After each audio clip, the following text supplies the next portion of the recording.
What's going on, everybody? Welcome to again another edition of Guys Talking Sports. We have a lot to talk about, and we're excited that you are a part of this channel. So we're gonna get right into it. We got a lot to talk about in the world of sports. So I got my boys with me. I got my boy Ace and I got my boy Slim. What's going on, fellas? How's everybody doing today? Doing lovely on a Friday night. I concur. Hey, it is what it is. Cool, cool. So I got my high C orange drink here.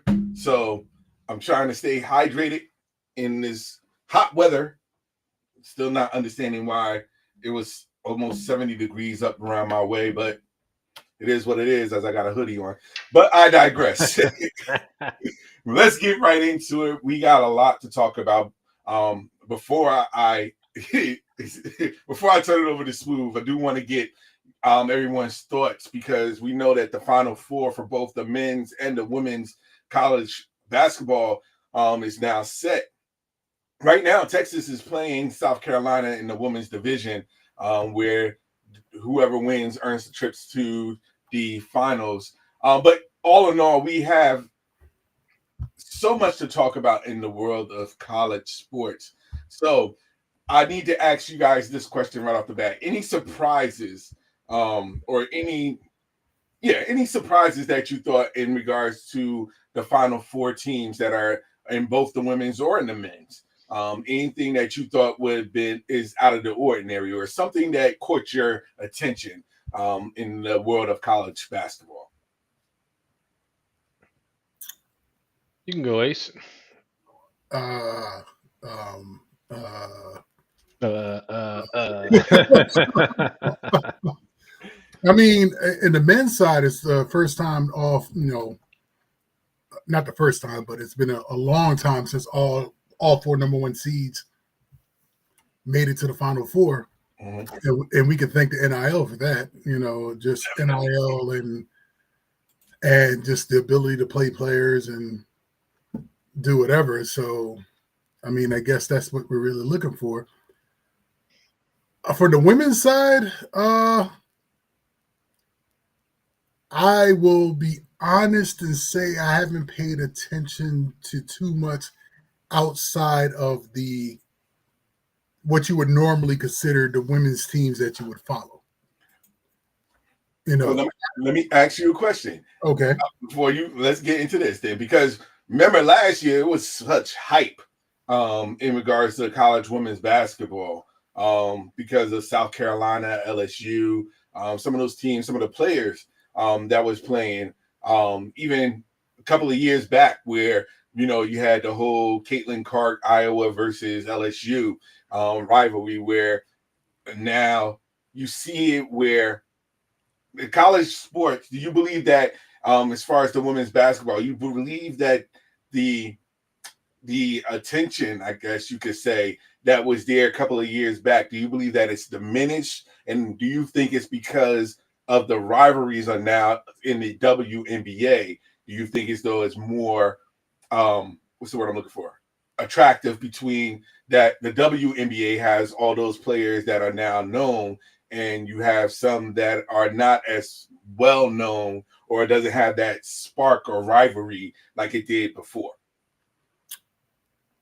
I wouldn't say that in my case. Those interesting storylines from last year and the year before were very much interesting, but it was still, and I'm not hating on women's basketball by no stretch of the imagination, because I still feel fundamentally they put a better product on the floor most times than men's college basketball because of just, under the rim type of playing. But I don't know. I guess if we were just talking about me personally, when it comes to college, my focus has been so much on the NIL and college football.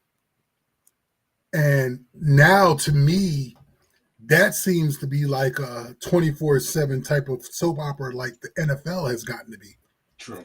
with everything that's going on with that.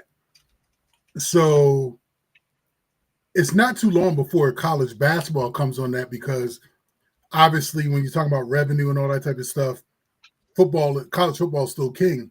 But now you have schools that are sitting there fighting for those revenue dollars for basketball because they feel as though the basketball team generates more revenue than the football team, depending on how sucky the football team is on that level.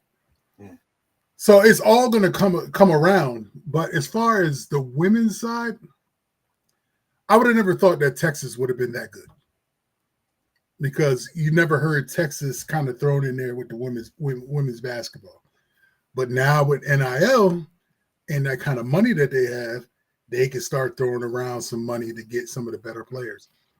But that's just speculation on my point, because one, I don't really know a lot of the players that are coming from Texas. Obviously, South Carolina is a dynasty. They've been doing it for a long time. I'm sad to see USC. I did realize USC got knocked out. Mm-hmm. Sad to see that Juju went down with that injury.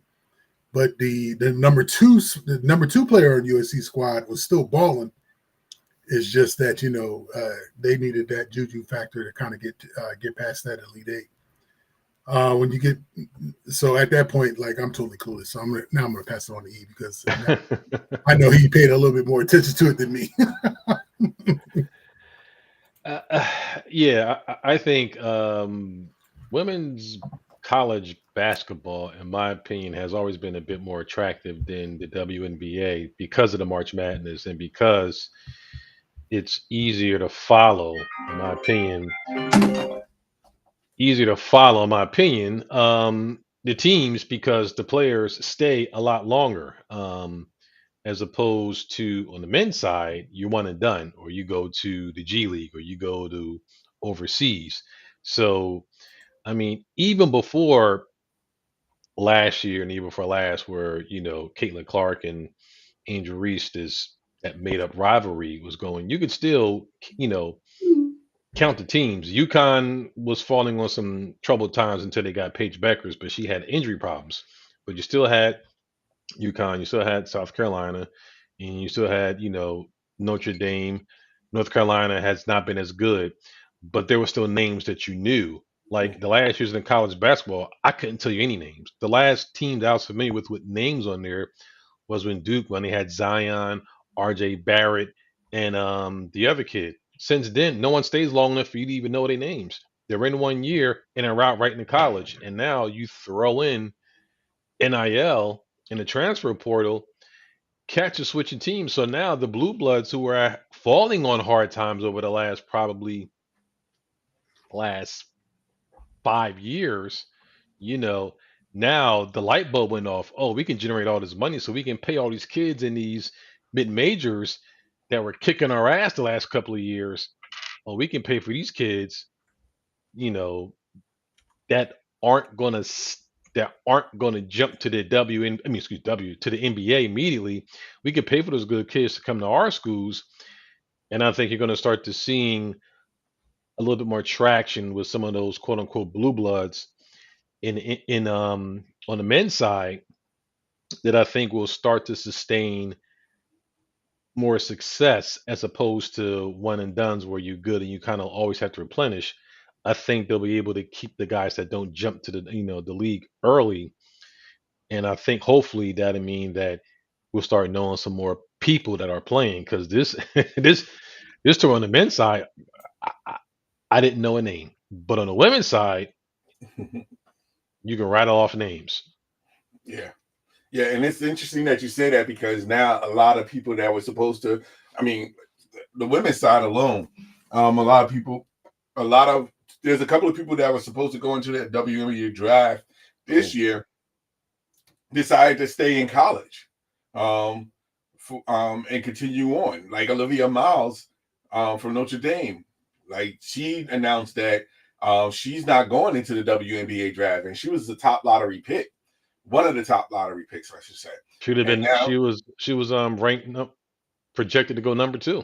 yeah, and now she decided to forego the WNBA draft and continue on and transfer from Notre Dame. So she's in the transfer portal now. Hold on, and that Flage chick from Sean, LSU. yeah, she decided to stay in with LSU another year and graduate. So you see a lot of people are making that switch now where they're not doing no more ones and dones, at least from the women's side of things. I'm very interested in this. Now, when you start seeing the men do it, where they'll stay in college longer, and do you believe that they will stay in college longer now that they can afford to stay in college with the NIL deals?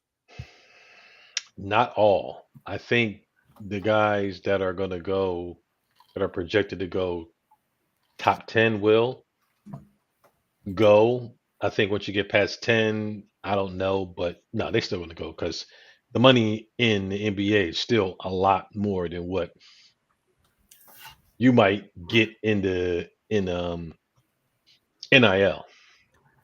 Unless you're Well, one of those guys that get NIL plus endorsements, and not everybody got that. But I think they're still going to go. I okay. And to counter that, the number one kid coming out of high school for the 2025 season, he's going to BYU. Rumor has it he's getting $7 million coming into BYU.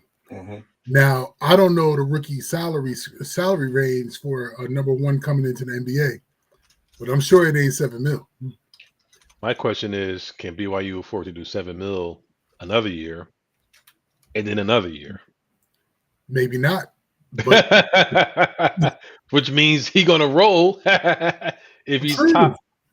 very right. But they know at least they're that 1 year revenue wise for the school, they gonna get as much money as possible because everybody's gonna want to see that one and done cat that came into their school, especially because it's BYU. It's not like it's Kentucky or North Carolina or Kansas where they're used to getting that type of player to come in all the time. You know what I'm saying? So, but then I also heard Cooper Flag is debating. I don't know how truth that is, how much truth there is behind that, but I heard he's debating coming back. And then you heard about Queen from Maryland. He hasn't necessarily said that he was going pro, even though not the rumor, but the talk is in this area that he's going to leave Maryland and obviously go be a lottery pick. But he hasn't come out publicly and said that he's going to forego and go to the draft. I mean, He's gonna stay at Maryland. well, he didn't say that either. We don't know, but we don't know. But if you think of an incoming freshman can sit there and get $7 million from BYU, who's to say that Queen could get an offer from Notre Dame for 8.5 because it's private. It's the private schools that are going to sit there and give out all that money. Yeah. Versus the public, because the public got to make it known for everybody. Versus the private schools don't have to say a word. That is true. And just to answer your question, the rookie salary in the NBA varies depending on the picks. So, the first pick will get somewhere between $10 million a year for the first 4 years, and 2 of the years is team option. If you go if you're pick 5, it drops down to 7.1. Pick 10 is 4.9. Pick 20 is 3.2, and pick 30 is 2.4. So it varies depending on what pick you get selected as. So if you're not in the top 5 picks, I mean, at the most you would get would be close to $5 million a year. And it is possible, depending on the school and the boosters, that you can get that and more for 1 year. 1 year, like a mercenary type of style. Yeah, which is probably why it's balancing out now. A lot of people are choosing to just transfer because it's, to be honest, I think that the transfer, what it does is that it just opens the opportunity of where I could get paid more. It's free agency every year. Yeah, basically. Basically free agency every year on the college level. So let me ask you this question, just hypothetically, for the future, since we know that NIL is here now. Do you think that the NIL would be the first step towards dismantling the NCAA as we know it? From a governing body or? Yeah, from like we know that with the NCAA, they have certain things where certain procedures, certain guidelines, certain policies. Do you think that the NIL will change the landscape of the NCAA or force them to make changes in the policies? I think it already has. I think that the NCAA is just a rubber stamp, just to give the appearance of a governing body. Mhm. But I think at this particular point, definitely in college football, the colleges and the conferences run the show. They just have the NCAA is just a figurehead. They just like, look, just stay over there and just just look pretty. We're handling all of this. And you, like I said, college football basically told the NCAA, get the fuck out my way. Well, We're gonna do what we want to do with the networks. I think the revenue sharing is going to make it so that there's some sort of balance, because whatever that top number is with revenue sharing, it goes across the board. So if you're Alabama or you're Southwest Directional School in North Dakota, somewhere in the bottom, if you got $22 million that you can spend, that's all you're going to spend, and you can get what you can get with that $22 million. So I think it's going to create a little bit of parity, Mhm. but in the same sense, then it's going to talk about how each school is going to sit there and prioritize whatever that number is for football. What are you going to target, and who's going to get paid? Unlike the NFL, NFL prioritizes quarterback, left tackle, corner, and DN slash linebacker. But in college, can you afford to do that? So it's going to be really interesting, because every school is going to be different about their prioritization. So I think there's going to be some sort of balance, but then is it going to be a situation where some schools, and this goes for football, basketball, whatever. So if we're still talking about basketball, you look at St. John's. Patino already came out and said that he's not recruiting high school. He's going strictly for the portal. Versus you may have some schools that sit there and say they still want to go out there and grab some high school and mix a blend of high school and portal guys to then turn around and be who they are and as an identity for their program.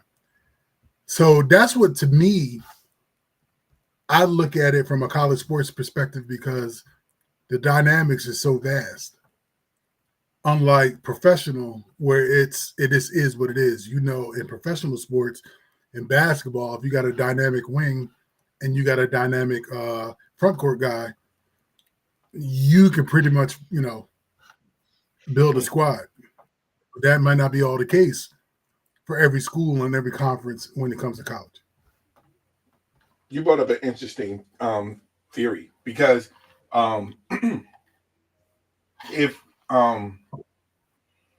saying that to focus directly on the transfer portal, where you're not recruiting high school guys, that may be a blueprint for a lot of colleges, where they're just going to say, you know what, there's no sense to bring in a high school candidate at this particular point with scholarships in mind, when I could get someone who is a lot more refined and have the experience in playing college football or basketball. I could just get them from the transfer portal and just build from there.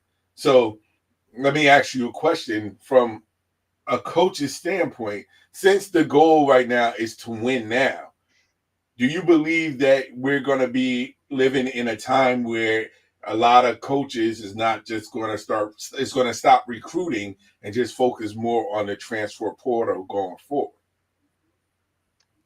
I think it would depend on the school and the coach. I think it's in St. John's case, and in my opinion, he's going to go through transfer portal because he has to get good quick.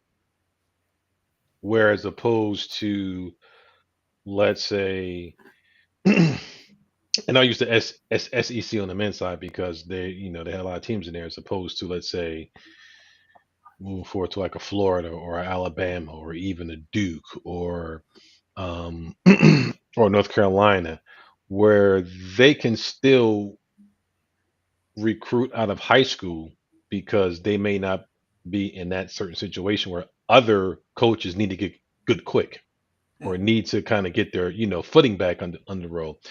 Kansas is as let's say Kansas has definitely fell on some hard times over the last couple of years. So I can definitely see them going through the portal as opposed to let's say Duke. Duke doesn't necessarily have to go to the portal. They can still recruit out of high school, but it's a different dynamic as opposed to other schools. So I think it's going to be a mix. It's going to be a blend. I think it's whatever coach feels like he needs to get better quickly that they can go that they're going to go more transferred in high school. So I think it depends on each situation.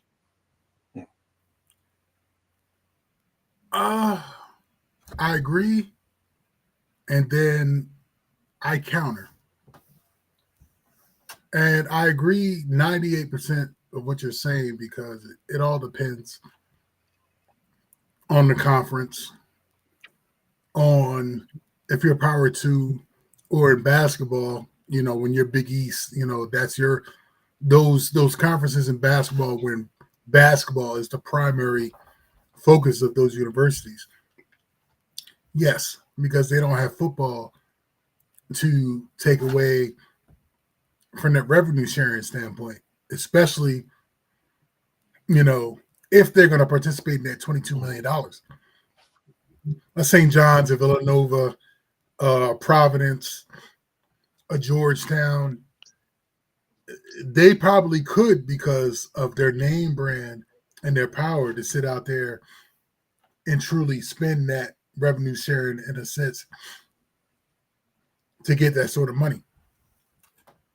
But when you're talking about some of the other conferences within the men's side where high school recruits are still going to get Mhm. recruited, but they're going to go high, mid major more so. I mean, obviously, those top high school McDonald's All Americans are going to still go to those top name brands, but those high three, low four star Mhm. type of kids that would normally make up the back end of a Florida bench or a Duke bench or whatever. They may start going to the lesser Wake Forests of the ACC, or they may go to the lower ranks of the SEC or the Big Ten.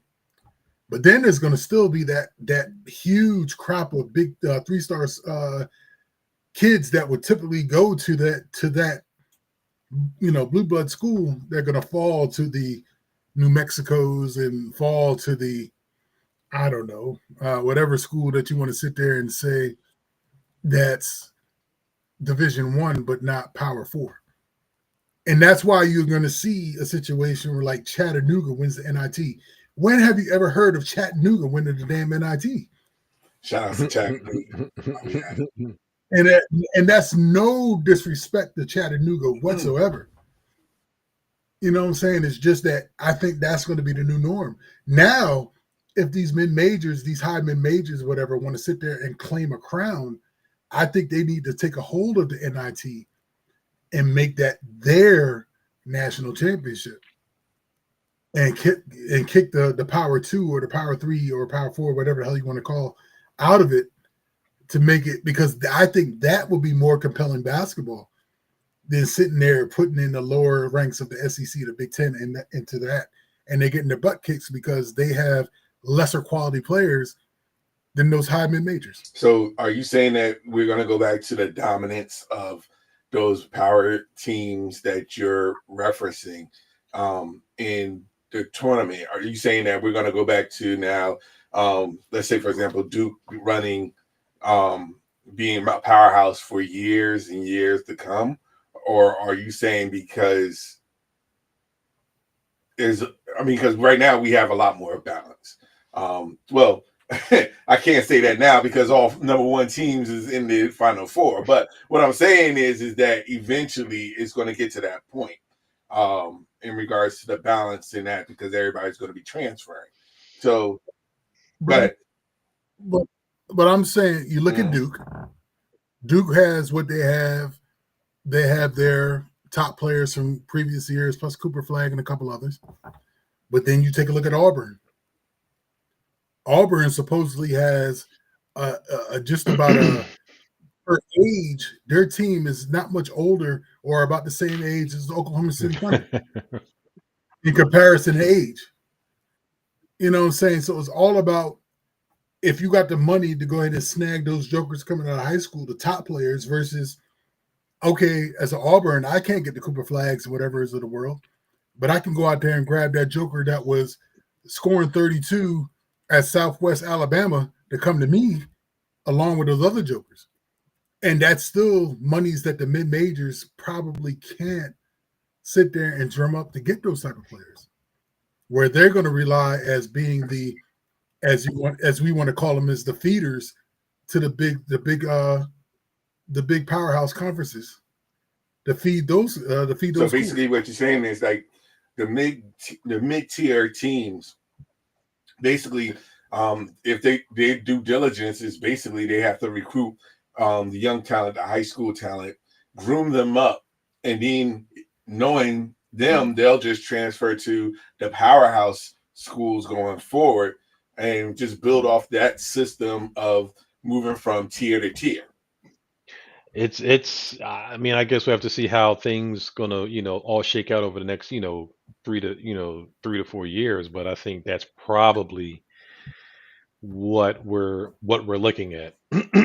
At least from a college basketball side. College football is what it is, so Yeah, true. Right. but I think from Right. a college basketball, I think I don't want to say it's for certain that's going to be the trend, but let's see how it looks over the next, couple of years, but I think that's definitely how it's probably going to wind up going. Okay. All right. I can get. And even the coaches. Oh yeah. Yeah, that's true. Yeah. I can see that too. You're right. You're right. You're right. Well, we'll take a look and see how things go progress as years as time goes on. I should say. Well, Mhm. oh, excuse me. Let's just take a look at Chattanooga just won the Mhm. NIT, right? Let's see how many of those players outside of graduation stay at Chattanooga, and you can just go from there. Nice. We'll see. We'll definitely see. Um, so we'll talk more about that as the time progresses. We can definitely talk about next week after the NCAA tournament is completed, and there is crowned a new women's and men's champion. So let's move on real quick to the NBA. Um, before we get into the conversation, um, what's going on? First things first.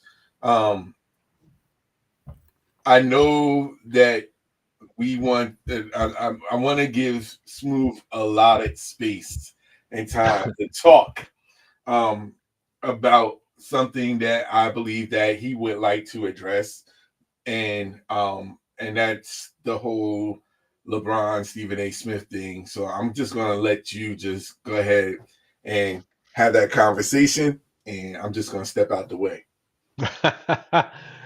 Well, I had a lot of energy about that topic last week, but it kind of has since died down because my focus more so has been on football of the Mhm. last week and a half. But however, to get back to the topic, I think that both of them look bad in this whole situation. If you want to sit there and toss up who looks bad, who looks worse, I mean it's a toss up. First, uh, LeBron James, was it necessary for you to run up on him at the game while you're in the warm ups, say your business, cuss him out, and then don't even give the man a time to rebuttal and just run off and be like, you know what I'm talking about? Don't talk about my son. And then you don't give the man an opportunity to at least tell us side of the story. And then you did it with the camera right in front of your face. Okay.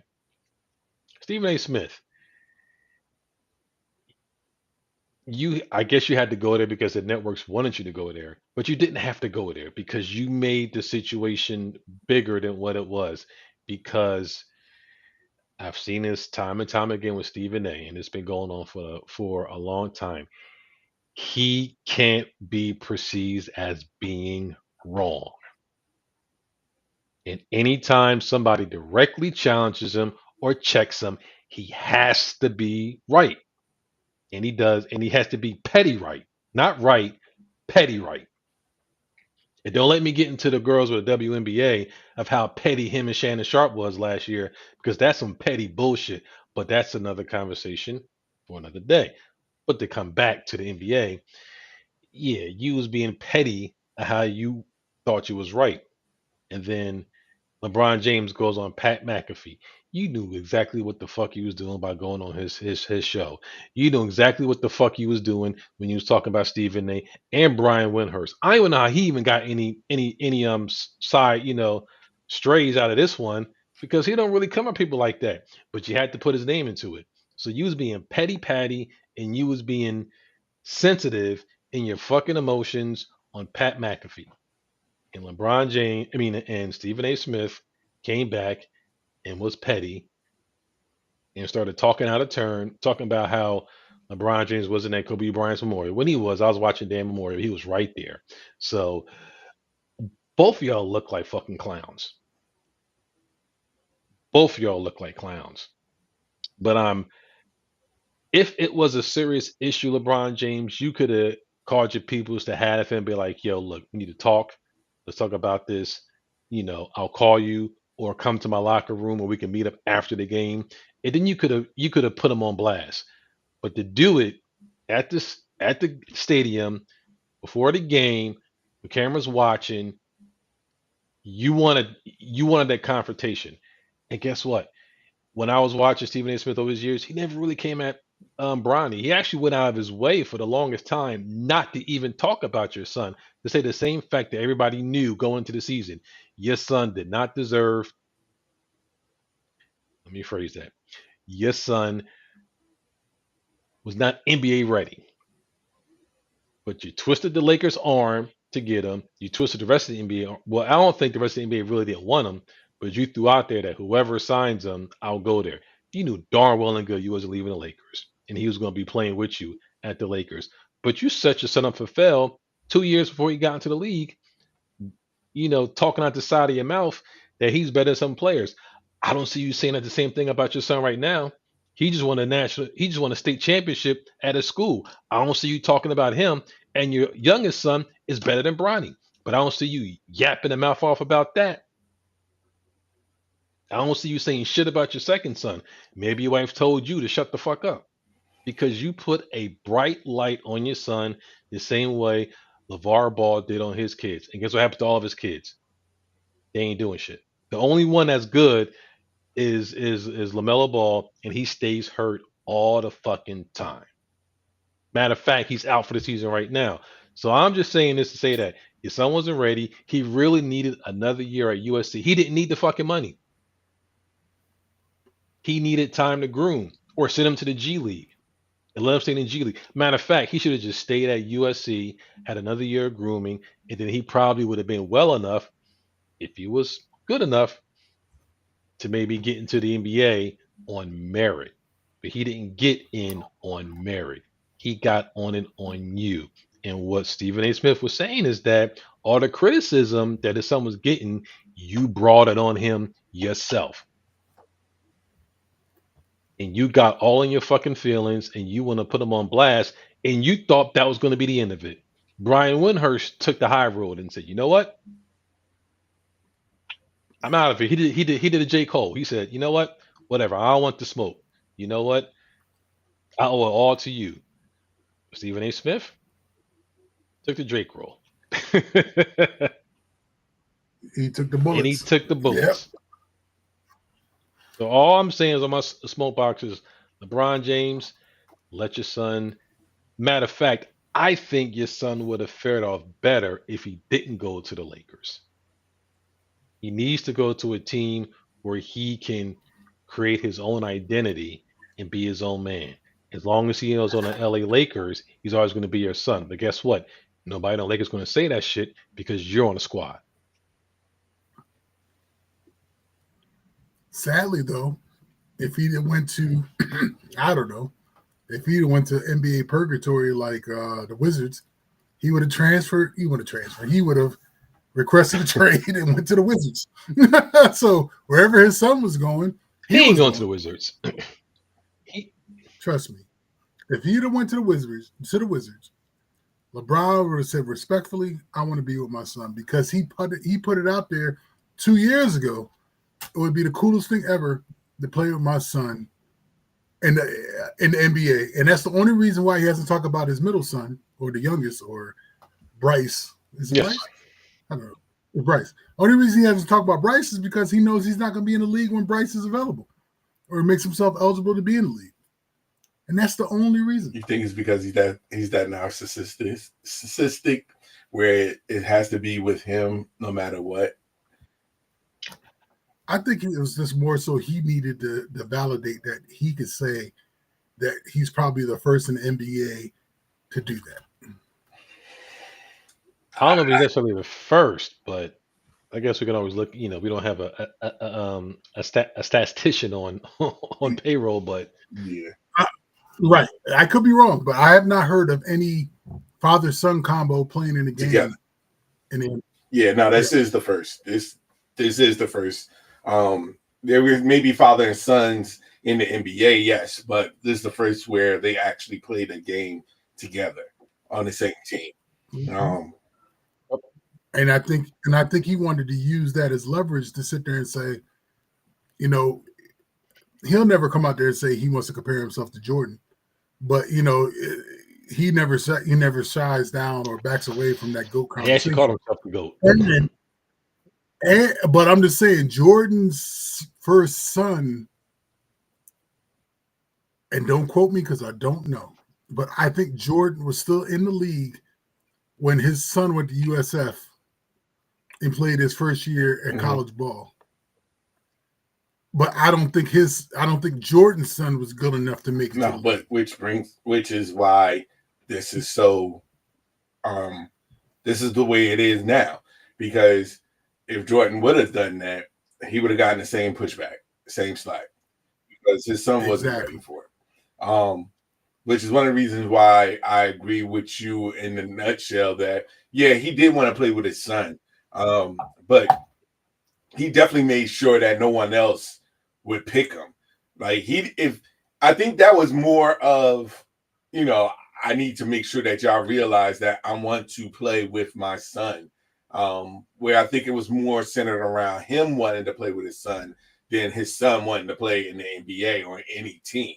So I think it's more so that he wanted to look after his son, which brings to why Smooth is saying what he's saying, more than anything, because that's one of the reasons why Bronny was never going to go to the Wizards or any other NBA team. They made sure that Rich Paul made sure that anybody that picked Bronny, he made a warning. He put the warning out there in the draft not to pick Bronny. So it wasn't like, let Bronny figure it out himself, let him get drafted and then go to any other team. No, they made sure that the Lakers is going to pick Bronny James. And what's crazy about it is they made sure to the point where they picked him in the first round and made sure that there was like any other team, any other players out there that would have been better for them didn't matter because second round. Second round. second round. Sorry. But anybody out there that was, they made sure they put it out there so that teams do not draft Bronny James, period. So once they put it out there, Lakers was going to do it what they do it anyway because of LeBron. So I agree with Smooth in a sense, in a way, because how everything was contracted, he was setting his son up for something that I don't believe he was ready for at that moment. Now, he may be doing fine in a G League, but I have a feeling that he's still going to try to call him up to finish out the season with the Lakers and try to get him in the playoff roster, I should say. Oh, I can see that. Oh, that was so suck. How's Dalton Connect doing? To be honest with you, I have no clue because I don't hear as much as I used to hear about him, and that's crazy because now that you mention it, like the first half of the season, I thought he was a sleeper pick because he is so good, but yet the focus is still on Bronny more so than Dalton. So when he was going to get traded to, when Dalton Connect was supposed to get traded to Charlotte, I was like, yo, I know he happy because now he can do whatever he want. But when that trade got rescinded and he came back, I know he was heated. I mean, I would be heated. Like I because got he was the first round yeah, pick, right? Dalton Connect was the first round pick. Sad, right? Because ultimately, this makes it seem like they really wanted Bronny as the first round pick and picked him up. And LeBron said all the cool things, and y'all slept on Connect, because I've been on him for years. But then it's really like, yeah, we just did that because we knew we had to do that to throw that smoke screen. His numbers went down. Like he was averaging like at least more than like 15 minutes a game. And then these past 7 games, he averaged less than at least 10 minutes a game. So like they're not even focusing on Dalton at this particular point. Which should be, well, I kind of figured because now with Luka in the mix, that kind of take away Dalton Connect's minutes. So I could see that in a sense, but they still got to develop him. And how you going to develop someone when your whole mindset and offense right now is on Bronny, especially in the G League? So I'm not going to talk too much about it. I did, but I'm just saying in general, like I know Smooth. I want to give you that time to voice your opinion on that, though. Man, look, they still want to talk Doncic, James 3 years from now. That's what they still want to talk about. Let's keep it. When it should be Dalton. It should be Dalton and James. What do you mean? Bronny and Doncic And Luka? And which yes, and that's my yeah. So it should be Luka and Dalton Connect. I agree. And whoever else that comes into the mix. Luka, Dalton Connect, Austin Reeves, whoever runs with them. But that's not what you're right. That's not what they're focusing on. It's on Luka and Bronny. So, yep. It's a shame. But we got that cleared away and out the way. But I do want to revisit last week's conversation because the last time we talked last week, we was talking about the fact that who is the Grizzlies head coach that got let go? Oh yeah. His name skips me now. Yeah.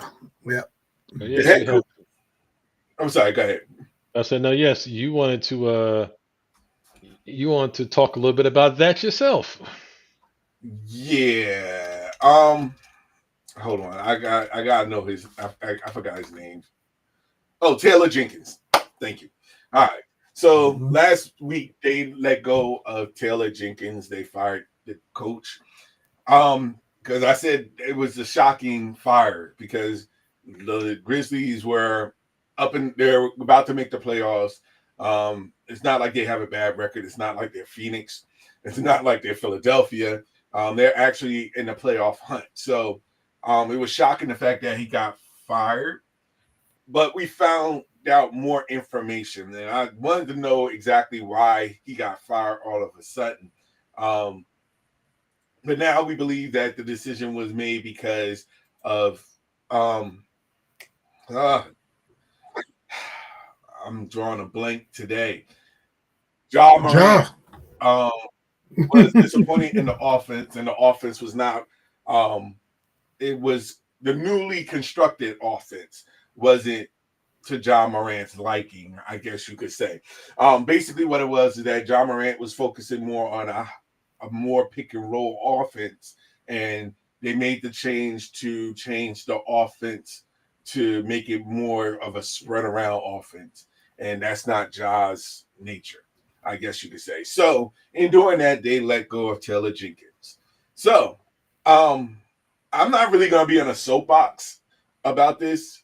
I'm not even really gonna go after John Morant because it's a bigger picture for me, and I'm not gonna spend too much time on it.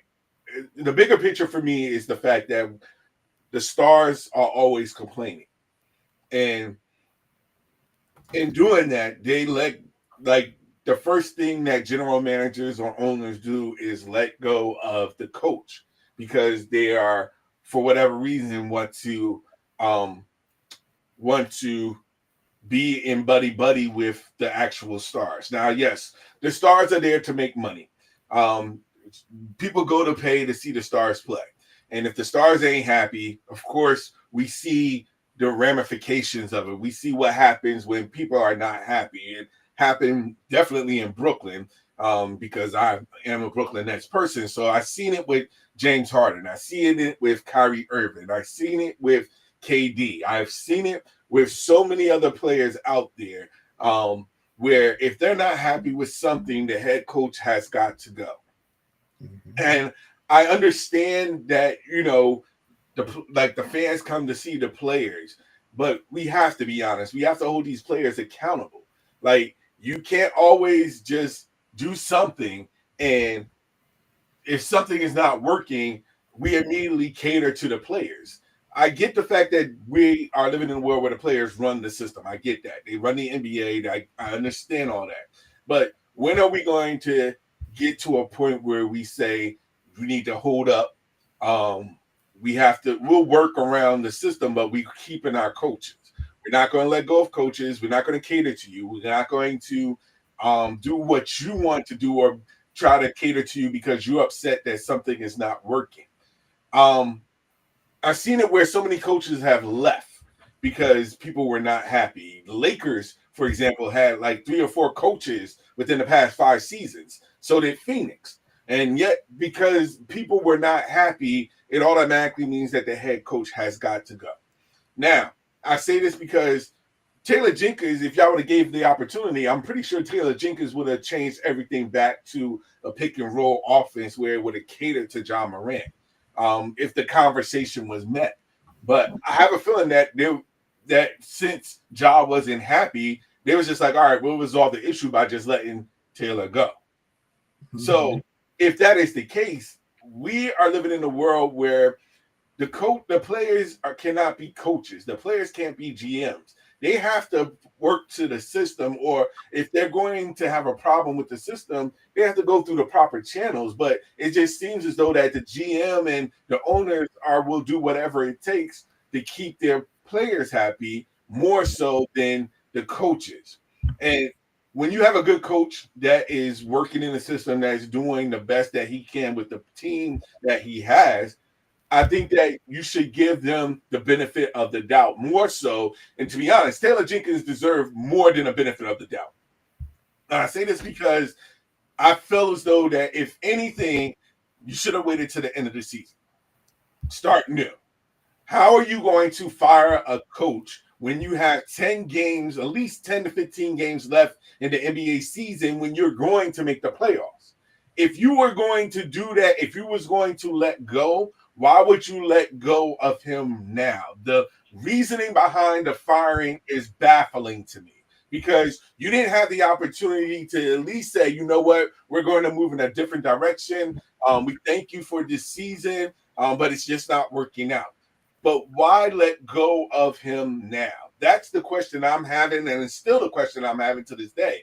Even though John Morant was not happy with the offense, you could have figured something out until the end of the season. Once the season was over, you could have did your due diligence to say, you know what, we definitely going to move in the right direction. There wouldn't be no problem with that. But yet the fact that you fired the coach 10 to 15 games left in the season when you're about to make the playoffs, it doesn't make sense. And I have a feeling that because of this, I don't see you guys moving on into the next stages of the playoffs because we know that you're going to make the playoffs. You're in a position now that you may be in a playing game or you may be in the actual playoffs, but without the proper coaching, I just can't see you doing anything that will say you will be moving on to the second round or you'll be going on to the finals of the Western Conference Finals. So if that's the case, I don't understand the actual firing at this point. I don't. I'm not going to black out because at the end of the day, Memphis ain't really my team. But I will say that it's baffling to me to how so many coaches get fired over stuff that players do or players complain, and yet there's no repercussion from the player side itself. So I just think that the timing of it was wrong. That's the bottom line. Which is why I feel that with all the issues going on with John Morant, past and current, I have a prediction. Okay. I think that within the next 3 seasons, John Morant will not be on the Memphis Grizzlies. He would be traded. Shit. I I think the whole reason why he wasn't traded now is because they got rid of the coach. I'm sure he was bitching about trying to get off the team. And that's why the coach got fired. I think that's yes, but I do believe that you, like I said, past, present, and future issues because he still doesn't get it. What Memphis is going to eventually cut the headache and ship him off to somebody else. And Memphis doesn't want to do that because they know that's their cash cow. But it will happen. but then do you think that Dallas GM was correct in doing what he was doing with Luka? That was a good. I was just thinking about that too. Yes. Dallas, It's not. It's yes, but it's not immediately going to be seen because he was your focal point. But he complained a lot and he was bad for defense. If you didn't believe he was bad for defense, then you should have watched the Golden State Warriors game because he was bad for defense. oh yeah, I saw that. Boy, He's always been trash defensively. Okay, so this is here is what the problem that we have when it comes to the NBA, because we have so many people that are upset that the GM for doing something that he should have been doing, which was at the particular point, he's not getting rid of the coach. He's getting rid of the player. If the player ain't doing what they're supposed to do, we might as well just trade him. You'll see more people upset with the GM wanting him gone, wanting him, death threats on the GM. More so, the head coach gets fired and John Morant stays. You understand what I'm saying? It's the complete opposite of each other. Fans is happy the fact that John Morant is staying, and they don't care if Taylor Jenkins get fired because at the end of the day, they still have Ja. But then when Luka gets traded, it's just a bonanza of things because they want to keep Luka. So it's a fan-driven dynamic. The GM for Dallas is like, yo, I don't care if he was the star. Like, if there's things that he's not doing and we tell him to do it and he's not doing it or whatever the case may be, so be it. I mean, I'm not knocking it, but I said this before, like you'll never see a GM. Well, you see it nowadays where the GM is now like at this particular point, catering more towards the star players than they would the head coach. I respect the Dallas GM for not doing it. He's seen it, and he had his reasons for doing it, and he pulled the trigger. A lot of people was mad because once you got rid of Luca, that was your biggest box office attraction. Same way that I do believe in the next couple of seasons, John Morant is going to get shipped off because Memphis is going to get to the point where like, is the production outweigh the headache? Because he doesn't seem to get it. Exactly. And right now, I think Dallas, I'm not sure if that's the case, but they felt like, Luca wasn't doing his part to be better and stay better. And they shipped them off to the Lakers. Now everybody's, oh, Lakers going to do this, do that. I'm like, you shipped them off, but the problems are still there. Mm-hmm. He bitches too much, and he's a defensive liability. And there's only so much that you can cover up. Once the playoffs hit and you get deep into them playoffs, it's going to rear its ugly head, just like it did last year. And the problem is that he's going to get too comfortable with LA, and that's where see right now when he got traded, his motivation was to prove Dallas wrong. Yep. Same thing with Anthony Davis. Once that motivation is gone, where's going to be your next motivation? Where is it going to be? Because once you get content, once you get comfortable, that's when you start slipping. And right now, they're going to start slipping, especially in the playoffs. We'll see how everything turns out. But I really can't see, and everybody's talking about them going to the Western Conference Final. Just because they won a couple of games in a row, I still cannot see that happening until I get more from and consistent more from the bench. Like you could talk all about Luka and LeBron all you want. LeBron is still old. Luka can give you so much, and if they don't have that a strong defensive rotation, it's going to be a problem. And they still haven't solved the problem of a big man, which is still baffling to me. They had it. They had the opportunity to get Mark Williams, but then when it rescinded that trade, they should have easily gotten some more defensive-minded bigs to help. If they would have done that, then I could say, all right, at least you have backup. But you don't have backup. So the NBA season is winding down. The playoffs is where it's really going to matter, and I want to see if they're going to really do what they said they're going to do. But we can talk about that next time when the playoffs rolls around the corner. But we're getting right on that time frame because we definitely went a little bit over the clock. So without any further ado, fellas, let them know where they can find you at. You can find me on Blue Sky, Cat Daddy 1963. That's Cat Daddy 1963 on Blue Sky. You can find me on Twitter, which is probably going to get cut off soon, and the gram, JE Ross #7. I just want to say this note to NFL people, and we can have this discussion next week. Tell everybody about New York Giants, whether or not they're going to take Shedeur Sanders. Take a deep breath. Relax. Don't worry about it. All I got to say is two things. Cleveland Browns, Kenny Pickett, and then Deshaun Watson, who's tore his Achilles and may not be available to mid-season of this upcoming season.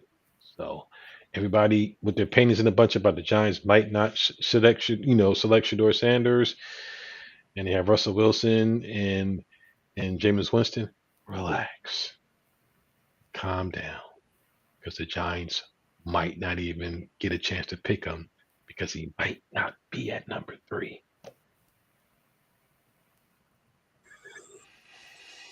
I can't wait till the NFL draft. That is going to be so interesting. Just relax. Yeah, New York media is going bonkers, and until the NFL draft is done, that's all we hear up here.